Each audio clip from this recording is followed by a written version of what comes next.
Disclaimer, this is based on the EA Access trial. Fantastic, God bless you and your kin. Right, I like Star Wars. It spawned 2 decent films and that's it. People get boners for the lightsaber fights, which to me were just sword fights with bright colours to keep the kids entertained. It was the space battles that did it for me. Seeing fat blokes get blown up is good stuff. So naturally, when I was younger, I enjoyed the Rogue Squadron games, and when Star Wars Squadrons was announced, I was looking forward to it. But it's EA, so a lot of people were thinking, well, how are they going to balls this one up? And happy to report, they haven't, sort of.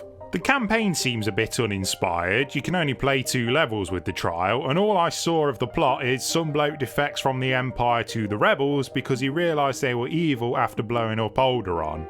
Took you that to realise, did it, pal? Not enslaving all the Wookiees, or not letting aliens join, or the bloke who literally looks like a dried up scrotum running it. Whatever, the main focus of this game is the multiplayer. Quickly, I learned that the flying in this game is top notch. It feels silky smooth on the controller, and you have to divert power to charge your shields, weapons and engines, a bit like Elite Dangerous. So there is a lot more to think about than just point lasers at ship and don't stop until it blows up. It really can make all the difference managing your ship. There are 4 different ships, I've said ships too many times now, which you can customise the loadouts of, from mines, missiles, repair drones to that useless fucking turret the support ship has. Each one does feel different, especially the support one, though playing that sometimes feels like you're painting a massive bullseye on yourself. You can also customise them with cosmetics as well as your pilot, and whatever genius let us give a lady's voice to a man and vice versa needs to be promoted to Emperor VA, because that shit is hilarious.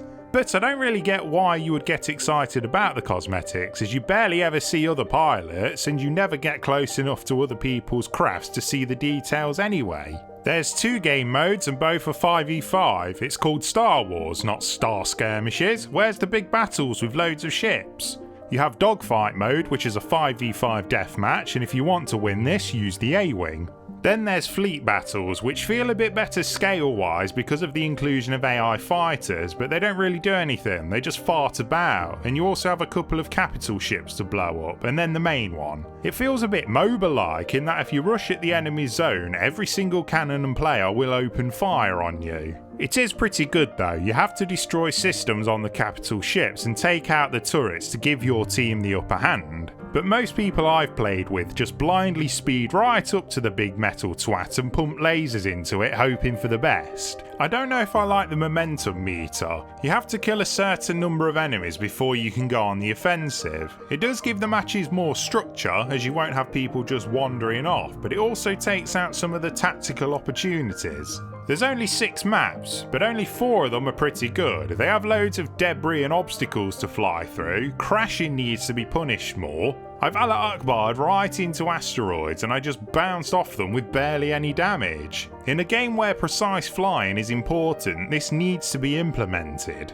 The other 2 maps are pure poo. One of them is just a bit of space with scrap metal floating about, like Space Pike is a fly tipped it, and the other is Yavin, which is pure empty. I don't think the balancing is quite there yet. The A-Wing and TIE Bomber are absolute filth when you know how to use them, and there's times when I would launch the entire Imperial armory at an enemy craft, only for them to turn around, shoot me with a few lasers and I blow up. And I mentioned the turret mine earlier, it does fuck all, and the Rebels have shields on their craft but the Empire don't, well the support ship does, and I couldn't figure out what the Empire have to compensate for this. Some dogfights just end up with players endlessly trying to circle around each other while none of the other teammates think, I should probably break that up, and that's annoying because team play feels very important in this. You can play with bots to avoid the arseache of playing with other humans, and I would advise doing that before jumping into PvP, as it helps you be more of a team player as well as being able to learn the ships and experiment with loadouts.